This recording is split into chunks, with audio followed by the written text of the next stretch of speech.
के सिकंदर के एक और नए वीडियो में आप सभी का स्वागत है। मैं हूं आपके साथ डॉक्टर तन्वी सिन्हा। अगर आप फॉलो कर रहे हैं तो आप जानते ही हैं कि हर वीडियो में हमें कई नई बातें जानने और सीखने को मिल रहा है, लेकिन एक बात तो सभी में कॉमन निकल कर आ रही है, वो है जितना पछतावा हार का नहीं होता उससे ज्यादा कोशिश ना करने का अफसोस रह जाता है। इसीलिए तो हमारे आज के गेस्ट ने इस मलाल को पैदा ही नहीं होने दिया। चलिए आपको आज मिलवाते हैं मीशो के को-फाउंडर और सीईओ विदित आत्रे जी से। बहुत बहुत स्वागत है विदित जी हमारे शो पर। थैंक यू तन्वी जी। विदित जी 2015 में फैशनियर नाम से hyper local fashion discovery platform से आपकी शुरुआत हुई और आज इंडिया की largest social e commerce company बन चुकी है मीशो। सबसे पहले तो बहुत बहुत बधाई आपको। और हम आपसे सबसे पहले उन शुरुआती दिनों के बारे में जानना चाहेंगे जब आपने और आपके को फाउंडर संजीव बर्णवाल जी ने इस आइडिया के बारे में सोचा था। हाँ, first of all thank you Tanvi ji for having us here. 8 साल हो गए जब संजीव और मैंने मीशो को स्टार्ट किया था। संजीव और मैं एक दूसरे को बहुत टाइम से जानते हैं, हम साथ में कॉलेज में पढ़े हैं, सेम कॉलेज सेम हॉस्टल, तो काफी करीबी दोस्त थे बहुत पहले से। और 2015 के आसपास हम साथ में डिस्कस करने लगे कि वो क्या चीज़ है जिससे हम दोनों बहुत पैशनेट फील करते हैं। तो संजीव उस टाइम पे जापान में काम कर रहा था with Sony and I was in Bangalore. तो Sanjeev and I basically realise कि both of us come from middle class family. हम दोनों मिडिल क्लास से आए हैं। बचपन से हमेशा हमने स्मॉल बिजनेसेस से सामान खरीदा है, आसपास किराना शॉप, चांदनी चौक, सरोजनी नगर, वही हमने हमेशा उन जगह उन बाजार से जाके सामान खरीदा है। बट अगर आप देखिए 2015 में हमने जब देखा ऑनलाइन में सिर्फ ब्रांड्स बिक रहे थे, स्मार्टफोन, इलेक्ट्रॉनिक्स, टीवी। बट जो इंडिया के असली बिजनेसेस हैं जिनसे लोग ऑफलाइन खरीदते हैं, स्मॉल बिजनेसेस, वो कभी ऑनलाइन ही नहीं आए थे।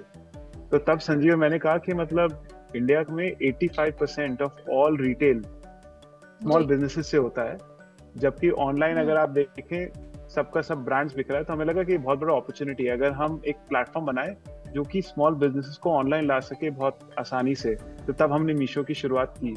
अब 8 साल हो गए। अगर आप आज देखें पिछले 1 साल में हमारे मीशो प्लेटफॉर्म पर 14 करोड़ कंज्यूमर्स ने आके ट्रांजैक्ट किया है, उन्होंने कुछ खरीदा है। हमारे पास कुछ 11 लाख स्मॉल बिजनेसेस हैं जो कि सारी की सारी कैटेगरीज में अपना सामान बेचते हैं। तो चाहे कपड़े हो, पर्सनल केयर हो, ब्यूटी हो, बच्चों का सामान हो, घर का सामान हो, किचन का सामान हो, इलेक्ट्रॉनिक्स हो, बुक्स हो। So completely horizontal market place है।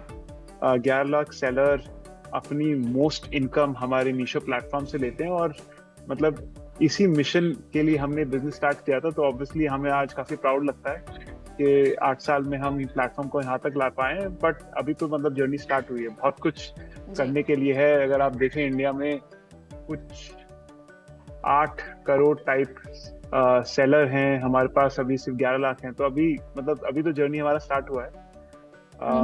बट हाँ, मतलब पिछले 8 साल में ये हुआ है मीशो में।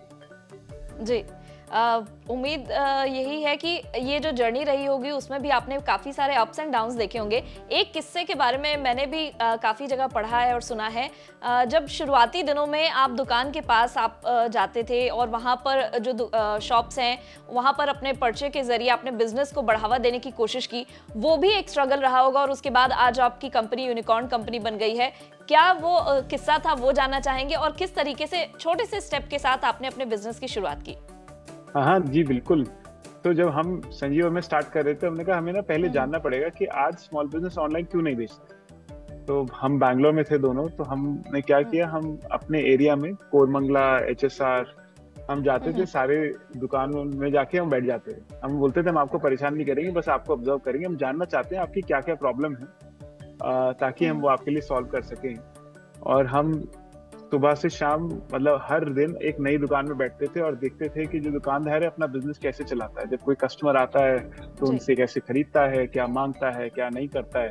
और उस टाइम पे हमने एक चीज ऑब्जर्व करी कि 2015 में ही 2015 और 16 में कि काफी कस्टमर जो अब दुकानों में आते हैं वो अपना व्हाट्सएप नंबर देके जाते हैं दुकानदार। क्यों? क्योंकि अगर मैंने आपसे एक बार खरीद लिया, बोलते हैं आप मेरा नंबर ले लीजिए, अब आपके पास कुछ नया सामान आए, मुझे आपका सामान पसंद है, प्लीज मुझे व्हाट्सएप कर दीजिए। तो हमें ये बहुत इंटरेस्टिंग लगा कि मतलब अगर आप देखें इस तरीके से स्मॉल बिजनेस तो ऑनलाइन ऑलरेडी बेच रहे हैं, व्हाट्सएप पे बेच रहे हैं, तो हमने कहा क्या हम व्हाट्सएप को यूज करके इन स्मॉल बिजनेस को ऑनलाइन आसानी से ला सकते हैं।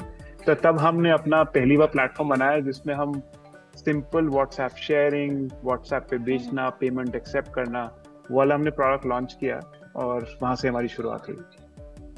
जी, डिजिटलाइजेशन और ये जो डिजिटल ट्रांसफॉर्मेशन हुआ उसका आपको काफ़ी बेनिफिट भी मिला होगा। पुराने बिजनेस मेथड को आपने मीशो में कैसे ट्रांसफॉर्म किया, वो ट्रांजिशन किस तरीके से हुआ? आई थिंक ये ट्रांजिशन भी बहुत इंटरेस्टिंग है और ये काफी पैंडेमिक में हुआ। तो अगर आप देखें पैंडेमिक से पहले 2020 से पहले हमारा मोस्टली बिजनेस व्हाट्सएप पे होता था, क्योंकि लोग व्हाट्सएप पे इन स्मॉल बिजनेस का सामान खरीदते थे, पेमेंट करते थे, ये वो, बिकॉज काफी लोग अगर आप देखें छोटे शहरों में वो फोन पे से व्हाट्सएप यूज करते थे, उनको बाकी कोई ऐप यूज करने का आदत नहीं था या सीखे नहीं थे, जो भी है। बट पैंडेमिक में क्या हुआ, जब लोग घर पे थे और बाहर जाके दुकान से नहीं खरीदते थे, तो सब कुछ 1-2 साल में ऑनलाइन सामान खरीदना, ब्राउज करना सीख गए। तो हमें वो बहुत बड़ी अपॉर्चुनिटी लगी और इसलिए हमने 2021 में अपनी ऐप को सबके लिए खोल दिया कि अब आप व्हाट्सएप पे नहीं, बट आप मीशो से अपनी मीशो ऐप पर कुछ भी आके सामान खरीद सकते हैं for everyone, right? Male, female, कोई सी भी कैटेगरी, सब कुछ। एंड तब हमारा ये ट्रांजिशन हुआ। एंड बाय द वे, इसलिए मैं जैसे आपको पहले भी बता रहा था कि हम अभी अपना ब्रांड रिफ्रेश कर रहे हैं, हम अपनी पूरी ऐप का ब्रांड चेंज कर रहे हैं, क्योंकि हमारा बिजनेस इतना इवॉल्व हो गया। आज से 5 साल पहले most of our customers used to be women, mostly women खरीदती थी, मोस्टली फैशन खरीदती थी, एंड इसलिए हमारा पूरी आइडेंटिटी, पुराना लोगो। बट अगर आप आज देखें, हमारे आधे कस्टमर्स मेल हैं और आधे कस्टमर फीमेल। और अगर हमारी कैटेगरी देखें आप, तो मतलब क्लोथ जाके अपैरल, वो लेस देन 50% है। बाकी सारी कैटेगरीज जैसे मैंने बताया, home, kitchen, kids, electronics, books, automotive accessories, काफी बड़ी कैटेगरीज हो गई हैं। सो कस्टमर्स आज मीशो प्लेटफॉर्म पर आकर अपनी सारी नीड फुलफिल कर पाते हैं, राइट? एंड इसीलिए, क्योंकि हमारा प्लेटफॉर्म अब इज केटरिंग टू एवरीवन, काफी इंक्लूसिव है। हम आप किसी भी लैंग्वेज में आके मीशो ऐप यूज कर सकते हैं, कोई कैटेगरी खरीद सकते हैं, किसी भी एज ग्रुप के लोग आके हमारे साथ खरीदते हैं, कोई से भी जेंडर। तो हमारा जो ब्रांड रिफ्रेश है वो इसी आइडेंटिटी को एम्पलीफाई करने के लिए आया है। वो इंडिया का, मतलब इंडिया की जो एनर्जी होती है उसको एम्पलीफाई कर रहा है। हमारे जो कोर कलर हैं वो है जामुन और आम, और बेसिकली सिग्निफाइंग दैट एनर्जी। सो या, आई थिंक बिजनेस एवोल्यूशन हुआ है, इसलिए ब्रांड एवोल्यूशन भी हो रहा है। और इफ यू आस्क मी, मैं बहुत एक्साइटेड हूँ हमारी नई ब्रांड आइडेंटिटी के लिए, बिकॉज ये नई आइडेंटिटी हमारे कस्टमर्स को अब नई तरीके से अपील करेगा। सो या, बेसिकली दैट्स द स्टोरी। जी जी विदित जी, हम ब्रांड रिफ्रेश के बारे में और थोड़ा सा डिटेल्स में भी आपसे जानेंगे, लेकिन उससे पहले एक सवाल मेरे मन में आ रहा है, और मुझे लगता है हमारे जितने व्यूअर्स हैं जो बिजनेस को शुरू करने के बारे में सोचते होंगे, उनके भी मन में ये आता होगा कि जब भी बिजनेस शुरुआत करने की बात आती है तो एक बड़ी समस्या होती है कि फंडिंग कहाँ से आएगी, पैसे कैसे आएंगे, और वो पैसे इनिशियली वो कहाँ से जुटा पाएंगे। ऐसे में आपने इस हर्डल को कैसे पार किया, और हमारे जो व्यूअर्स हैं जो चाहते हैं बिजनेस की शुरुआत करना और उनके पास शायद फंड्स नहीं है उतने, तो वो कहाँ से फंडिंग जुटा सकते हैं? ये तो बहुत इम्पोर्टेंट क्वेश्चन है। तो अगर आप देखें, हमारी जर्नी में भी 2015 में संजीव और मैं दोनों 24 साल के लोग थे, हमने कभी कोई बिजनेस नहीं किया था। तो जाके किसी बड़े इन्वेस्टर से पैसा रेज करना बहुत मुश्किल था। तो हमने क्या किया, हम अपने फ्रेंड्स के पास गए, कुछ कॉलेज सीनियर्स के पास गए, और हमने उनको बोला कि हमारे पास ये आइडिया है, और हाँ, अगर हमें कुछ, if you invest in us, तो हम इस बिजनेस को ग्रो कर सकते हैं। एंड देन कुछ कॉलेज सीनियर्स बहुत एक्साइटेड हो गए, उन्होंने हमें पैसे दिए, and then we started. And I think after 1 year we started to see that business was taking off. जैसे जैसे बिजनेस बढ़ने लगा, then we went out to venture capitalist, which is VC से जाके हमने पैसा रेज किया। तो आई थिंक यही जर्नी आइडियली, अगर आप देखें पिछले 8 साल में एनवायरनमेंट भी काफी चेंज हो गया, पूरा इकोसिस्टम। उस टाइम पे जितने वेंचर कैपिटलिस्ट थे, आज मेरे ख्याल से उससे 10x हैं। तो अगर आप कोई यंग एंटरप्रेन्योर हैं, अपना बिजनेस स्टार्ट करना चाहते हैं, खासकर टेक्नोलॉजी स्पेस में, तो इंडिया में बहुत सारे इन्वेस्टर्स और VCs हैं। आई थिंक आप उनको रीच आउट कर सकते हैं, अपना बिजनेस प्लान बताएंगे तो काफी इन्वेस्टमेंट करने का इन्वेस्टमेंट मिलना आसान हो जाता है। और अगर आप वहां तक ना पहुंचे तो भी आई थिंक काफी एंजल इन्वेस्टर्स हैं, जैसे हमारे एंजल इन्वेस्टर थे जो कि मोस्टली कॉलेज सीनियर थे, तो आप उन एंजल इन्वेस्टर से भी जाके पैसा रेज कर सकते हैं। मैं भी कुछ कंपनीज में इन्वेस्ट करता हूँ रेगुलरली. सो अगर someone wants to reach out can reach out to me at vidit@meesho.com email ID. जी बिल्कुल. थोड़ा सा यहाँ पे मैं ये समझना चाहूँगी, जैसे जो बिजनेस के बारे में थोड़ा सा जानते हैं उन्हें पता है कि वीसी कौन होते हैं, एंजल इन्वेस्टर्स कौन होते हैं, लेकिन एक कोई आम इंसान जो बस एक बिजनेस आइडिया को लेकर आगे बढ़ना चाहता है, वो कैसे अप्रोच करे, किसके पास जाए, वो कौन लोग होते हैं जो इस तरह से इन्वेस्टमेंट कर सकते हैं उनके आइडिया में, वो काफ़ी सारे ऐसे सवाल उनके भी मन में रहते होंगे. थोड़ा सा आप सिंपल वर्ड्स में अगर इसे बता सके, या कहाँ पर वो चेक कर सकते हैं जो उनके आइडिया में इन्वेस्ट कर सकते हैं, उन्हें अप्रोच कैसे करें, वो अगर एक तरीका बता दे तो हमारे व्यूअर्स के लिए बहुत हेल्पफुल होगा. हाँ, सो अगर आप देखें कुछ शहर हैं जहाँ पर मोस्ट वेंचर कैपिटल ऑफिसेज हैं. तो अगर आप देखें बैंगलोर, दिल्ली, गुड़गांव, तो आई थिंक अगर एक सबसे सिंपल तरीका तो यही है कि आप इन शहरों में आइए और इन वेंचर कैपिटलिस्ट के ऑफिसेज जाइए और उनको बताइए आपका बिजनेस प्लान क्या है. दूसरा ये है, मोस्ट ऑफ दीज इन्वेस्टर्स, उनकी ईमेल आईडीज होते हैं और वो काफी पब्लिकली अवेलेबल हैं, ताकि अगर आपके पास कोई बिजनेस प्लान है तो आप अपना बिजनेस प्लान ईमेल करिए, और अगर उनको वो बिजनेस प्लान अच्छा लगेगा तो आपको रिवर्ट करेंगे और आप उनको पिच कर सकते हैं. सेम चीज जैसे मैंने बताया अपने बारे में, काफी एंजल इन्वेस्टर्स पब्लिकली, चाहे वो लिंक्डइन है, चाहे अपनी इनकी वेबसाइट है, वहाँ पे अपनी ईमेल आईडी लिखते हैं कि अगर आपके पास कोई इंटरेस्टिंग प्लान है तो प्लीज आप हमें भेजिए. तो आई थिंक इसका वही है, या तो आप इन पर्सन आके मिल सकते हैं, ऑनलाइन जाके देख सकते हैं. अगर आप सिंपल गूगल भी करेंगे Indian venture capitalist, Indian angel investors, तो आपको काफी लंबी लिस्ट मिल जाती है. तो आई थिंक इतना मुश्किल नहीं है, हमने भी ऐसे ही किया था. हमने भी ऑनलाइन जाके उन इन्वेस्टर को ढूंढा जो कि हमारे स्पेस में मोस्टली इंटरेस्टेड होते हैं, जो ई कॉमर्स टाइप के बिजनेस में इन्वेस्ट करते हैं. तो यही तरीका है. जी, आई होप आपके एक्सपीरियंस से हमारे व्यूअर्स को समझ में आ रहा होगा कि किस तरीके से वो अप्रोच कर सकते हैं, क्योंकि कई बार टेक्नोलॉजी फ्रेंडली नहीं होते हैं हमारे बहुत सारे वैसे लोग जो बिजनेस करने के बारे में सोच रहे हैं, लेकिन आज समय के साथ अगर वो चलते हैं और टेक्नोलॉजी का थोड़ा सा भी बेसिक इस्तेमाल करते हैं तो आसानी से पता लगा सकते हैं कि किन के जरिए उनको फंड्स मिल सकता है. और हम अपने बिजनेस के प्लेटफॉर्म में लगातार उनको इनसे जुड़ी जानकारी भी देते रहते हैं ताकि उन्हें सहूलियत हो सके अगर वो बिजनेस में आगे बढ़ना चाहते हैं. अगला सवाल मेरा ये होगा विदित जी, एक आइडिया से लेकर बिजनेस स्केल करने की जर्नी को आपने खुद तो एक्सपीरियंस किया ही है, उसे आप कैसे एक्सप्लेन करना चाहेंगे ताकि जो नए एंटरप्रेन्योर्स हैं वो इसे समझ सके और इसके लिए प्रिपेयर हो सके? ये बहुत इंटरेस्टिंग क्वेश्चन है, मुझे पता नहीं इसका कोई आंसर है. जब हमने स्टार्ट किया था हमें पता नहीं था बिजनेस कितना बड़ा हो सकता है, राइट?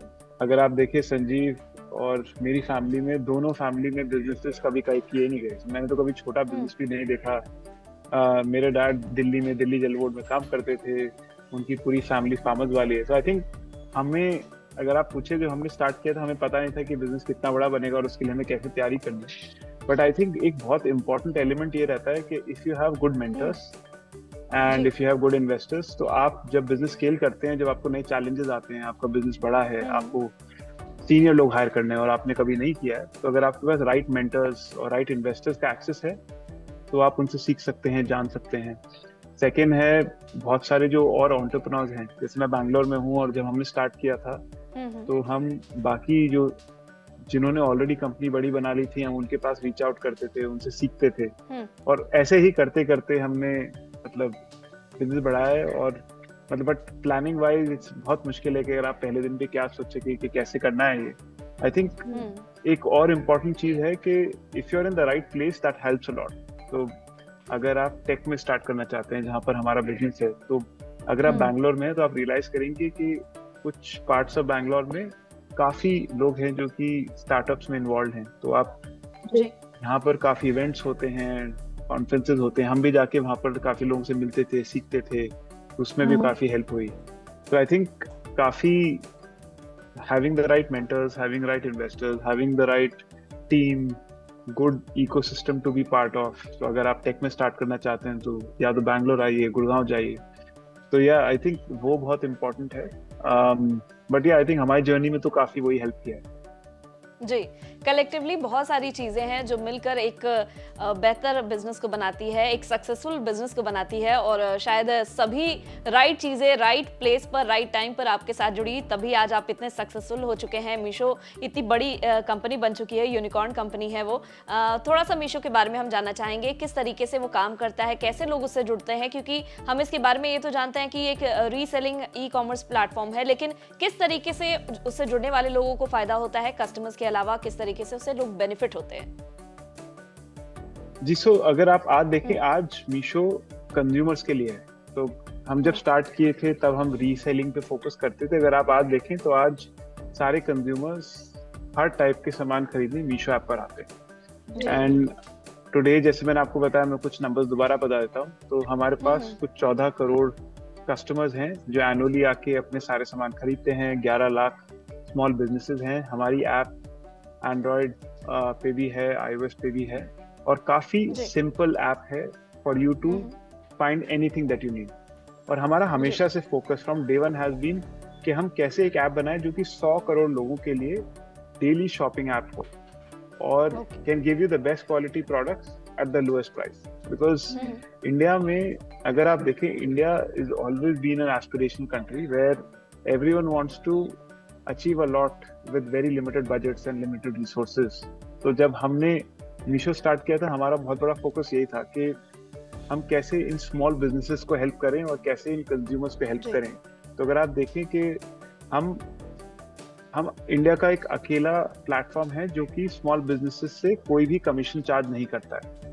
तो अगर कोई स्मॉल बिजनेस मीशो पे आके बेचे तो वो फ्री में अपने प्रोडक्ट्स कस्टमर्स को बेच सकता है और जितना पैसा कमाता है उनके पास जाता है।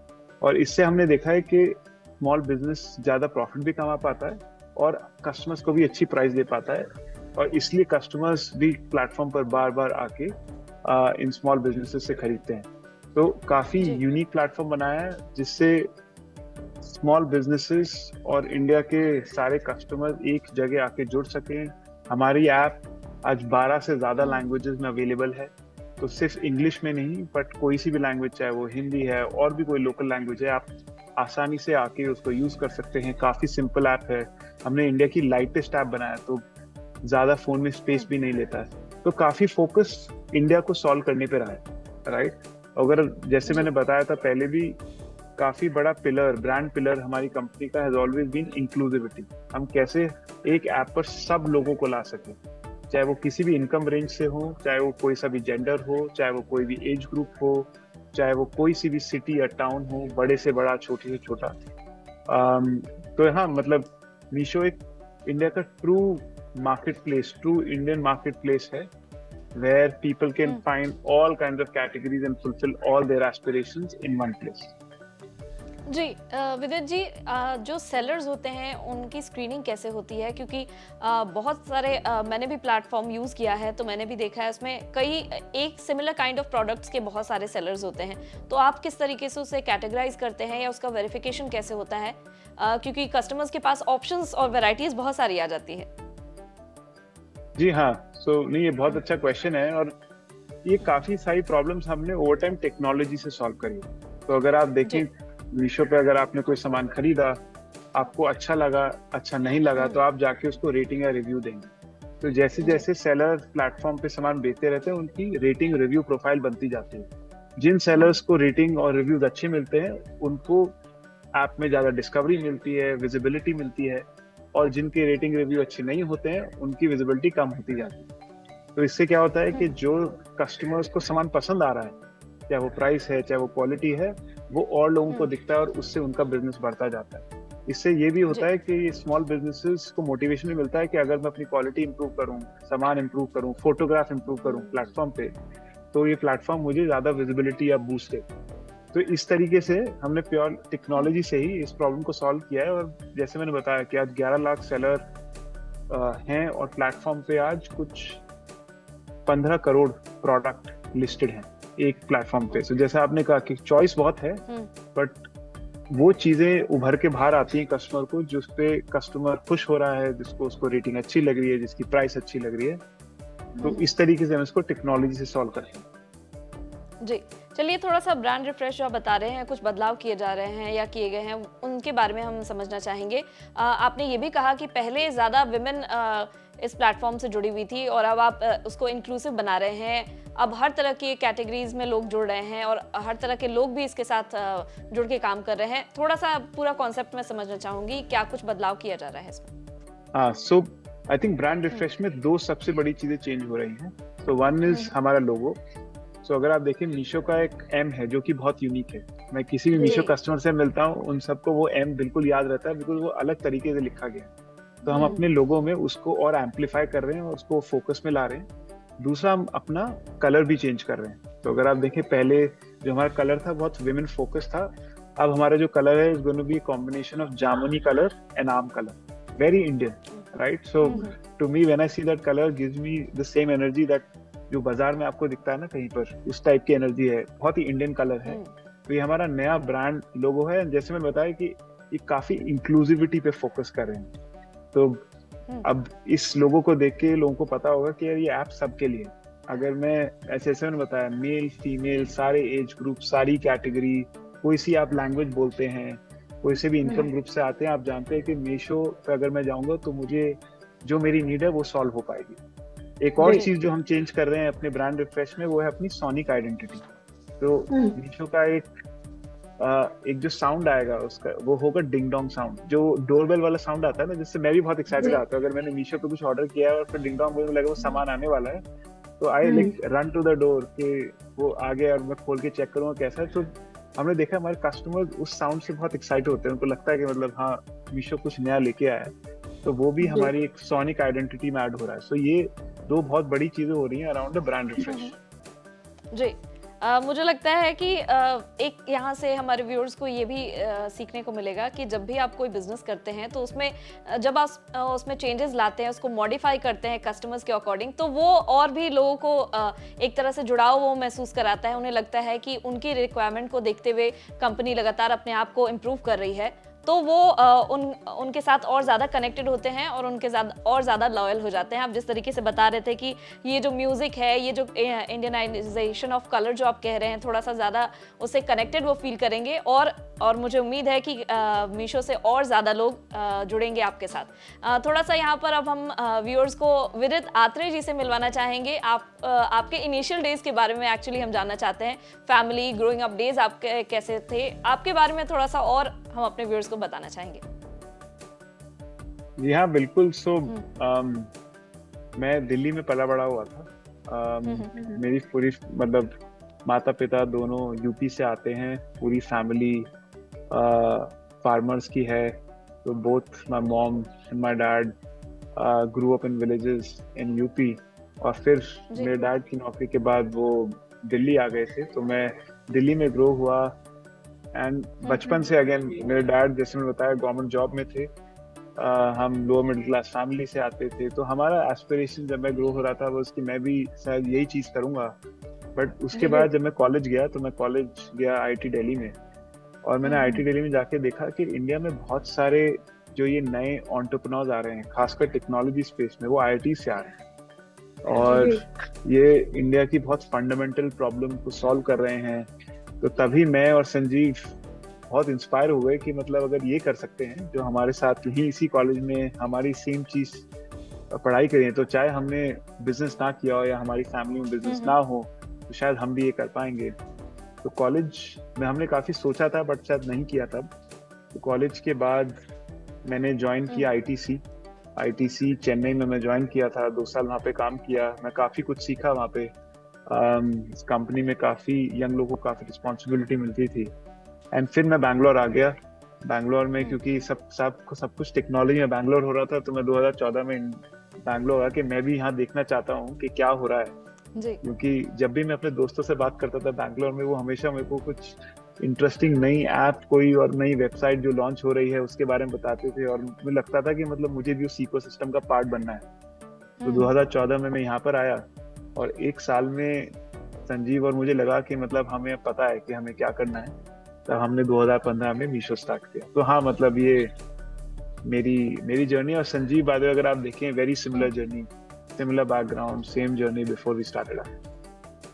जी, विदित जी, यहाँ बिल्कुल एक ऑब्वियस सा सवाल आता है कि किस तरीके से आपने इतने अच्छे पार्टनर को चुना, क्योंकि एक बिजनेस अगर कोई मिल के काम करता है, किसी के साथ जुड़ता है, तो वो पार्टनर को चुनना भी बहुत उतना ही अहम होता है कि अगर वो सही पार्टनर चुन लेते हैं तो आपकी बिजनेस को वो आगे लेकर जा सकता है, और अगर पार्टनर चुनने में कहीं गलती हो जाती है, मेंटर आपको सही नहीं मिलता है, तो बिजनेस वहीं पर आपका मतलब खराब हो सकता है। तो ये कनेक्शन कैसे बना? क्या वो आपके साथ सेम बैच में थे, या आप किस तरीके से उनसे आफ्टर कॉलेज भी जुड़े हुए थे?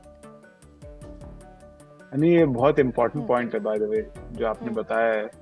मैं ऐसे काफी सारी कंपनीज को जानता हूँ जहाँ की अच्छे लोग थे, बिजनेस आइडिया अच्छा था, बट वो इसलिए नहीं चला क्योंकि फाउंडर्स में तनाव था, पार्टनर्स में तनाव था, और वो कभी ना कभी आके बिजनेस को डिस्ट्रॉय कर देता है, राइट? सो आई थिंक मैं लकी था कि संजीव और मैं एक दूसरे को बहुत लंबे टाइम से जानते हैं। कॉलेज में हम सेम हॉस्टल में थे, सेम डिपार्टमेंट में थे, बहुत क्लोज फ्रेंड थे, तो हमने काफी साथ में प्रोजेक्ट किए थे, तो हम जानते थे अगर हम साथ में काम करेंगे तो हमारी केमिस्ट्री अच्छी बनती है। तो इसलिए जब हम 2015 में कुछ स्टार्टअप करने का सोच रहे थे तो हम एक दूसरे को रीच आउट किया। हम आपस में कनेक्टेड थे, इवन दो संजीव टोक्यो चला गया था, मैं इंडिया में था, बट तब भी हम ऑनलाइन कनेक्टेड थे और हम बात करते थे कि मतलब जो हम कॉलेज में सोच रहे थे शायद वो करने का टाइम आ गया है। हाँ, और फिर 2015 में संजीव वापस आ गए, देन वी स्टार्टेड। तो I think I was lucky, but it's very hard, right? अगर आप दोस्त के साथ नहीं स्टार्ट कर रहे जिस पे आपको भरोसा है, तो काफी मैंने देखा है, काफी डर लगता है कि मतलब कैसे चलेगा, कल बाद में जाके तनाव हो गया, आप उस बंदे को अच्छे से नहीं जानते हैं, क्या सही हो क्या गलत हो कुछ पता नहीं। तो कोई भरोसेमंद पार्टनर होना बहुत जरूरी है एक बिजनेस के लिए, for it to succeed. I think one of the most important pillar, I would say foundation, वो एक अच्छा पार्टनर और भरोसेमंद पार्टनर है। तो मैं काफी लकी रहा हूँ, and I think that is also one of the big reasons of where we are today. जी, बिल्कुल। और जिस तरीके से आप अपनी जर्नी भी बता रहे हैं, संजीव जी की भी जर्नी बता रहे थे, मुझे लगता है कि शुरुआत में शायद बिल्कुल भी आपने नहीं सोचा होगा कि आगे चलकर आप बिजनेस करेंगे, लेकिन आप दोनों ने मिलकर साथ में एक बिजनेस शुरू किया और वो आज एक ऊंचाई तक पहुंच चुकी है, और धीरे धीरे आप और ग्रो कर रहे हैं और बढ़ रहे हैं। जिस तरीके से हम बात कर रहे थे आपके बारे में, थोड़ा सा आप बताएं, आप फ्री टाइम में क्या कुछ करना पसंद करते हैं? क्योंकि कंपनी के बारे में तो बहुत लोग जानते हैं और धीरे धीरे हम बात कर भी रहे हैं, आपकी जर्नी हमने समझ ली। फ्री टाइम में आपको क्या करना पसंद है? सो मैं बेसिकली मैं और मेरी वाइफ काफी इंटरेस्ट फॉलो करते हैं। हमें नए नए फूड एक्सपीरियंस करना काफी पसंद है। In general in terms of hobbies, tennis एक मेरी इंटरेस्टिंग हॉबी है। मैं काफी रेगुलरली टेनिस खेलता हूँ, देखता हूँ, फॉलो करता हूँ। मुझे वो गेम काफी ज्यादा पसंद है। बाकी जस्ट बुक्स रीड करना काफी पसंद है। बचपन से ही like fiction, non fiction, all kinds of books में लगे रहना मुझे काफी पसंद है। बोथ मैं और मेरी वाइफ काफी आउटडोर्सी हैं, तो हमें लाइक हाइकिंग करना या फिर बाहर जाना, माउंटेन्स जाना, वो सब काफी पसंद है। तो हाँ, मतलब यही सब है, बट हाँ मतलब at the end of the day काफी लिमिटेड ही रहता है, बिकॉज अगर जब आप स्टार्टअप स्टार्ट करते हैं तो पता चलता है कि काफी लंबे टाइम के लिए it takes up a lot of your time, right? अगर आप बिजनेस कर रहे हैं तो मतलब you are working all the time. तो जब भी टाइम समय मिलता है हम ये सब हॉबीज परस्यू करते हैं। जी बिल्कुल, काफ़ी जर्नी भी आप लोगों की डिफ़िकल्ट होती है जब आप एक कुछ नया करने की शुरुआत करते हैं और उसमें बहुत सारी चीज़ें उतार चढ़ाव देखते हैं। ऐसे में हम आपसे थोड़ा सा ये जानना चाहेंगे कि जैसे आप ऑलरेडी पहले से जॉब कर रहे थे, जॉब से वो जॉब को छोड़कर ट्रांजिशन जो फेज़ होता है वो भी काफ़ी डिफ़िकल्ट होता है। इससे पहले भी हमने अपने इंटरव्यूज़ में ये चर्चा की है, क्योंकि करने की वो जो ज़ील होता है वो लोगों के मन में रहता है, कुछ बिजनेस करना है, शुरू करना है, लेकिन ऑलरेडी उनके हाथ में जब सैलरी आती रहती है तो उन्हें वो छोड़ के और बिजनेस की तरफ मूव करना बहुत मुश्किल हो जाता है। किस तरीके से आपने इस जो एक वो कहते हैं ना एक वॉल था उसको ब्रेक किया और आपने सोचा कि नहीं, ये जो हाथ में पैसे आ रहे हैं उससे अच्छे पैसे और लोगों के लिए आप कुछ कर भी पाएंगे बिजनेस के जरिए? ये बहुत बड़ा प्रॉब्लम है कि अगर आप एक बार कमाने लग जाएं तो आपको लगता है अगर आप स्टार्ट करेंगे तो वो चला जाएगा। एंड ये प्रॉब्लम बहुत संजीव और मेरे साथ था। पहले हम डिस्कस करते थे क्या होगा, बट आई थिंक हमने एक चीज रियलाइज की कि बिकॉज हम दोनों बहुत यंग थे, ऐसे मैंने बोला दोनों 24 साल के थे, हमें लगा कि अगर हम अभी बिजनेस ट्राई करेंगे और अगर वो फेल भी हो जाएगा तो मतलब कुछ बहुत लाइफ में रिस्पॉन्सिबिलिटीज नहीं है, बहुत ड्यूटीज नहीं है, तो मतलब नहीं चलेगा तो 2 साल में वापस जाके नौकरी कर लेंगे। बट अगर हम 10 साल वेट करेंगे तो पता नहीं कि हम कभी बिजनेस स्टार्ट कर पाएंगे, क्योंकि जैसे जैसे आपकी उम्र बढ़ती है आपकी रिस्पॉन्सिबिलिटीज बढ़ती है और बिजनेस स्टार्ट करना और मुश्किल हो जाता है। तो इसलिए हमने कहा कि ठीक है, मतलब 2 साल का रिस्क लेते हैं, ट्राई करते हैं, चलेगा तो ठीक है वरना वापस चले जाएंगे। जी जी, फिर से हम थोड़ा सा आपकी बिजनेस की तरफ आना चाहेंगे। मार्केट कंपटीशन को आप कैसे देखते हैं? क्या आपको लगता है कि आपके प्लेटफॉर्म का फिलहाल कोई कंपटीशन है मार्केट में या आपको टक्कर दे सकता है? ये हमने एज अ कंपनी पिछले 8 साल में कभी भी बहुत कंपटीशन पे फोकस नहीं किया है। लाइक हमने हमेशा अपने कस्टमर पे फोकस किया है कि हम अपनी कस्टमर की नीड्स बाकी किसी से बेटर समझें और वो प्रॉब्लम सॉल्व करते रहें। जैसे मैंने बोला कि हम जब डे 1 पे स्टार्ट किए थे तो हमने कस्टमर की नीड्स सॉल्व करना चालू किया for women category, mostly in fashion. Over time सारी कैटेगरीज में हमें समझ में आया कि क्या कस्टमर्स की कौन सी नीड आज फुलफिल ही नहीं हो रही है। तो एज अ कंपनी हम हमेशा से काफी कस्टमर ऑब्सेस रहे हैं रादर देन कॉम्पिटिटर ऑब्सेस। तो लाइक ये कभी मैटर नहीं किया। और वो मतलब आज से 5 साल पहले कुछ और कंपनीज थी, आज कुछ और कंपनीज हैं, आई एम श्योर आज से 5 साल बाद कुछ और कंपनीज होंगी। तो कंपटीशन पे फोकस करके ज्यादा कुछ मिलता भी नहीं, राइट? तो competition I think keeps changing. But अगर आप देखें जिस तरीके से, जैसे मैंने आपको बताया था, हम इंडिया के बहुत यूनिक प्लेटफॉर्म है जिन्होंने स्मॉल बिजनेसेस पे फोकस करके एक बिजनेस मॉडल बनाया जो उनको सक्सेसफुल बना सके।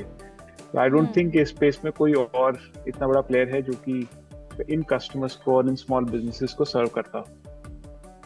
जी, मीशो का फ्यूचर प्लान क्या है? ब्रांड रिफ्रेश के अलावा और क्या कुछ आप फ्यूचर में सोच रहे हैं? जैसे आप बता रहे हैं कि हमने भी देखा है 2015 से धीरे धीरे प्लेटफॉर्म भी ट्रांसफॉर्म कर रहा है, तो आगे क्या कुछ नया आप और सोच रहे हैं लाने के लिए?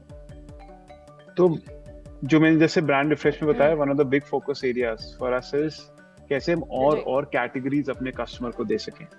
तो हमने रिसेंटली काफी कैटेगरीज डाली हैं जिनको हम स्केल कर रहे हैं, जैसे पर्सनल केयर, ब्यूटी, किड्स। अगर आज देखें आप D2C ब्रांड, जो नई ब्रांड स्टार्ट होती हैं ब्यूटी में, हमने देखा है वो पहले मीशो पे आके बेचना चाहते हैं बिकॉज उनको काफी यूनिक कस्टमर बेस मिलता है। हम ग्रोसरी एज अ कैटेगरी पे काम कर रहे हैं कि हम उसको कैसे स्केल कर पाए प्लेटफॉर्म पे। हम नए टूल्स बना रहे हैं for small businesses to like give an experience to customers that they really want. जैसे हमारी ऐप पर आज एक लाइव वीडियो कॉमर्स सेक्शन है जहाँ पर कोई भी दुकानदार अपना फोन ऑन करके अपने प्रोडक्ट्स कस्टमर्स को बेच सके, उनके क्वेश्चंस को रिस्पॉन्ड कर सके। हम काफी सारे टूल्स इस पे बना रहे हैं। हम अपनी ऐप में काफी ज्यादा AI और मशीन लर्निंग यूज करते हैं ताकि हर कस्टमर की जो अलग अलग नीड होती है उनको उसके हिसाब से सामान दिखा सके। तो अगर आप बैंगलोर से या चेन्नई से मीशो ऐप ऑन करेंगे तो जो आपको सामान दिखेगा वो बहुत अलग होगा एज कम्पेयर टू अगर आप दिल्ली से मीशो ऐप ऑन करें, राइट? तो हम काफी टेक्नोलॉजी यूज करते आपके लिए ऐप को पर्सनलाइज करते हैं। और इंडिया अगर आप देखिए काफी हेट्रोजेनस कंट्री है, लाइक हर स्टेट अलग लैंग्वेज बोलता है, अलग कपड़े खरीदता है, अलग चीजें खाता है। तो अगर आप सबको सेम सामान दिखाएंगे तो वैसे ही लोग यहाँ से नहीं खरीदते, राइट? तो हमने काफी AI मशीन लर्निंग पे काम किया और हम इस पे और इन्वेस्टमेंट्स कर रहे हैं कि हम कैसे like we can give the most personalised experience अपने सारे कस्टमर्स को। सो ये सेम इन्हीं थीम्स पर हम अभी इन्वेस्ट कर रहे हैं और करते रहेंगे। बिकॉज अगर आप देखें like e-commerce is still only 5% of overall retail in India. तो अभी भी ई-कॉमर्स काफी नया है। अगर आप चाइना देखें वहाँ पे 40% of all shopping is now online, India is only 5%। तो हमें यही कस्टमर एक्सपीरियंस को बेहतर करते जाएंगे और स्मॉल बिजनेसेस को ऑनलाइन लाते जाएंगे। हमारा यही फोकस एरिया है। जी बिल्कुल, अभी इसमें ग्रोथ की काफ़ी ज़्यादा संभावनाएं हैं और जैसे जैसे और भी डिजिटलाइजेशन बढ़ता जा रहा है, मुझे लगता है कि रीच भी आप लोगों की और बढ़ती जा रही है। लोगों के हाथ में अब मोबाइल्स आ गए हैं, they are 1 click away, digitally वो हर चीज़ों से जुड़े हुए हैं। तो ऐसे में मीशो प्लेटफॉर्म भी उनके लिए काफ़ी ज़्यादा कन्वीनियंट हो जाता है। और आपने जैसे बताया कि लैंग्वेज भी अलग अलग आप लोगों ने यूज़ किया है तो उसके कारण वो और ज़्यादा कनेक्ट हो पाते हैं। एडवर्टीजमेंट को लेकर मेरे मन में सवाल था, लेकिन वो एक तरह से आपने अभी बताया भी कि जो सेलर्स हैं वो खुद अपने वीडियोस बनाते हैं और वो बताते हैं, तो ऐसे ही जो खरीदने आते होंगे उन्हें वो पता चल जाता होगा कि प्रोडक्ट कैसे हैं और वो उसे समझ जाते होंगे। क्या लगता है आगे आने वाले दिनों में कंपनी का IPO भी आने वाला है और कब आने वाला है? नहीं, हम उस पर ही काम कर रहे हैं अभी। आई थिंक हमारा गोल है अगले 2 साल के अंदर IPO करने का। तो हमारा काफी फोकस इंटरनली है on improving profitability and sustaining the right amount of growth along with staying profitable. And अगले 2 साल में जब भी राइट विंडो आएगा IPO होने का तो हम तैयार होंगे। बट हाँ, काफी फोकस है इन डूइंग द IPO सून। तो हमारे व्यूअर्स के लिए इन्वेस्टमेंट का एक और मौका आ सकता है अगले आने वाले 2 सालों में, जिस तरीके से आप बता भी रहे हैं। हमने शुरू में भी बात की थी, पार्टनरशिप की बहुत ज़्यादा अहमियत होती है अगर कोई बिजनेस शुरू करता है।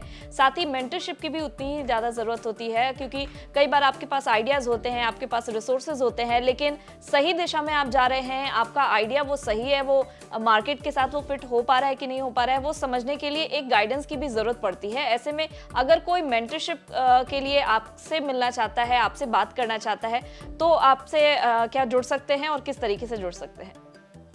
जी हाँ, बिल्कुल।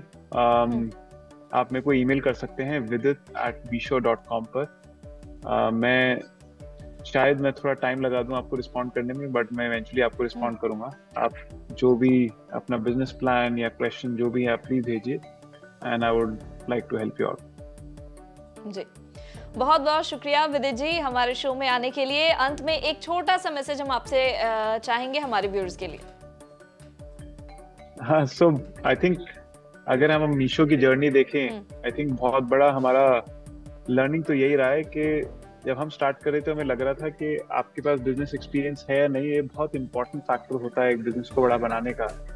बट अगर मैं आज देखूं, पिछले 8 साल में हमने यही सीखा है कि अगर आपके पास विजन है, आपका कस्टमर ऑब्सेशन है, तो अगर आपको बिजनेस आता है नहीं आता है, आपने पहले किया नहीं किया, आप सब सीख के वो कस्टमर के लिए एक बहुत अच्छा एक्सपीरियंस बना सकते हैं।